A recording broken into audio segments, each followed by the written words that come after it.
On November 19th, Anderson Lee Aldrich walked into Club Q in Colorado Springs and targeted an innocent group of people out having a good time, enjoying a harmless drag show. His hate claimed 5 lives in the deadliest attack on LGBTQ people in the U.S. since the Pulse nightclub shooting in 2016. The latest mass shooting comes in a year filled with an explosion of anti-LGBTQ sentiment and politically motivated attacks.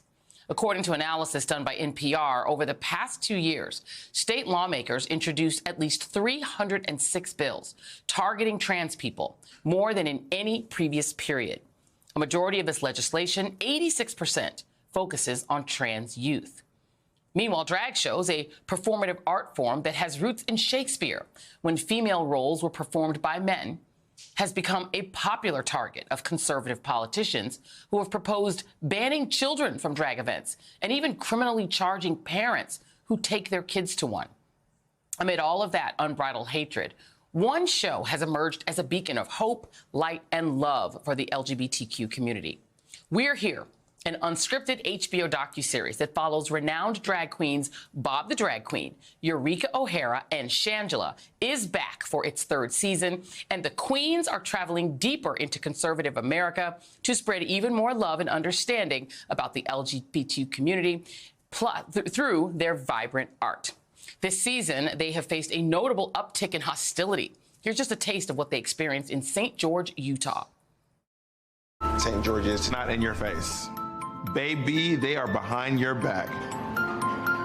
We got permission to do our drag show in the town square. We did everything right.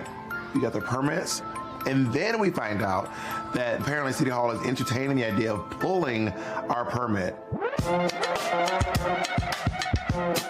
Michelle Tanner, St. George City Councilwoman, she sent a letter talking about all of our concerns. An HBO rated TVMA drag show is being held outside our public children's museum. Of course, you know, social media is a huge force in getting people riled up by instilling fear. You know, they're worried that we're going to convert the Mormons to gays. Like, Mom, you can't convert anyone to gay. If that was the case, we'd be doing missions too. And joining me now from HBO's We're Here are DJ Shangela Pierce and Bob the Drag Queen. Thank you both for being here. I want to shout out, by the way, Eureka O'Hara, who couldn't be here today, but you all three are like my friends in my head. So I have to say that when as much as I love this show, and I think I might have tweeted to you guys before that literally I just watch the episodes and cry all my makeup off. So I have to try not to watch it after the show because my makeup is off. It's such an uplifting show, but I have to be honest, I was nervous when I heard you guys were going out for another season, given what's happening out there right now in the world. So I do want to go to you first, DJ, which now I know your real name, DJ. Were you nervous about going out back into Red America, given the cultural and political climate that is targeting drag shows? Well, first I want to say, Joy, I'm also a huge fan of yours, so thank you so much for having us on your show today. And people ask me a lot, like, were you afraid being a part of this show this season? Because the show is very reflective of what the sentiment right now in a lot of these conservative spaces is in America. So we get that question a lot. Were you nervous? I was not nervous. I grew up in a small town, a small conservative town in Paris, Texas. I'm not unfamiliar with this kind of rhetoric, with this kind of lack of visibility for the LGBTQ plus community. And so it felt like, this is the life that I've lived before. I'm not afraid. I think that Bob, Eureka, and I are in a very unique position where we have the opportunity to go out and shed a light and help highlight people's unique stories in these spaces. So I wasn't afraid, but I was very grateful that I had my sisters, right alongside me.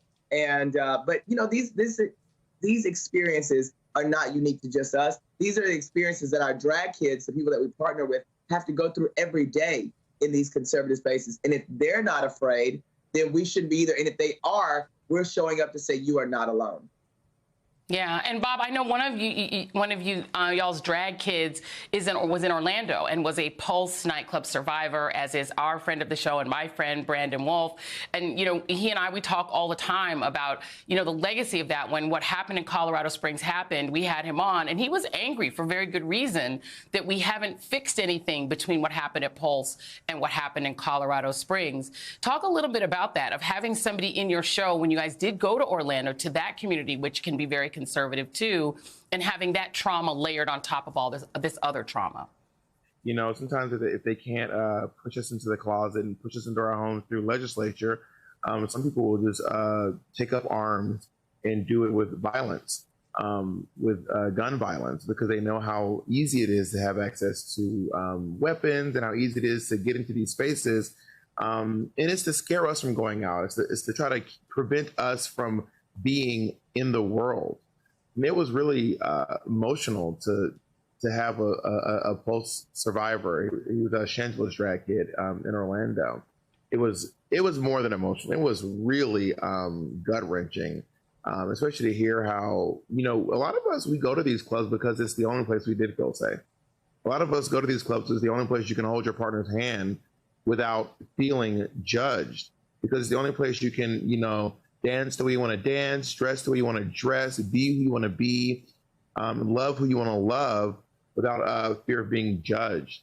And then when these places when they start feeling unsafe, I think that's a real crime, more than just literally criminal, but it's also as a crime to humanity in general. Yeah, and it is terrorism. And DJ, talk a little bit about that, because, Florida is where they actually have a law that prohibits teachers from just showing their picture of their loved one if they happen to be LGBTQ and they're married to a same-sex partner, or talking about their own lives and experiences as teachers. Like, they actually have a don't say gay law in that whole state, And I just wonder if, for you, do you feel like we are sliding backwards when they take that and then go to the next thing of saying, if you're just reading storybooks to kids in drag, suddenly you're a danger, you're a threat in places like Texas and Florida and other red states? I would ask anyone listening to this show, do you feel like we're going backwards when you hear about books still being banned in children's libraries, or not just children, high school libraries and all that? Do you feel we're going backwards looking at the laws that are coming against women right now? Do you feel we're going backwards in not being able to put your partner's photo up in your classroom and just allow that, sharing that part of your life like every other teacher? When we look to move toward a place of equality and progression, I would ask anyone listening, do you feel like we're going backwards?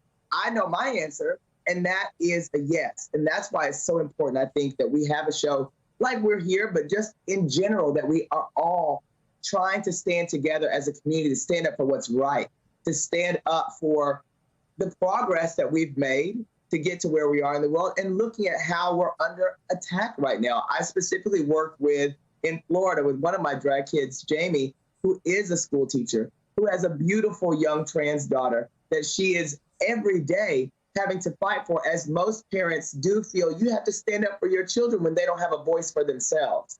And I really want to live in a world that is about equality and inclusion and visibility and equal rights for everybody. And it's not like that. You see it right now with legislature in Florida and in Texas that are specifically targeting the LGBTQ community. When we think, Lord, we done made it to a lovely place. We have the right to marry. We have these. But all of these freedoms that so many before us have worked to secure, they're all under attack right now. They're all under attack. Yeah. And that's why this show is important. I think that's why the work that we're doing is important. But for every person listening, it's important that you also understand that you have a voice and you got to be heard.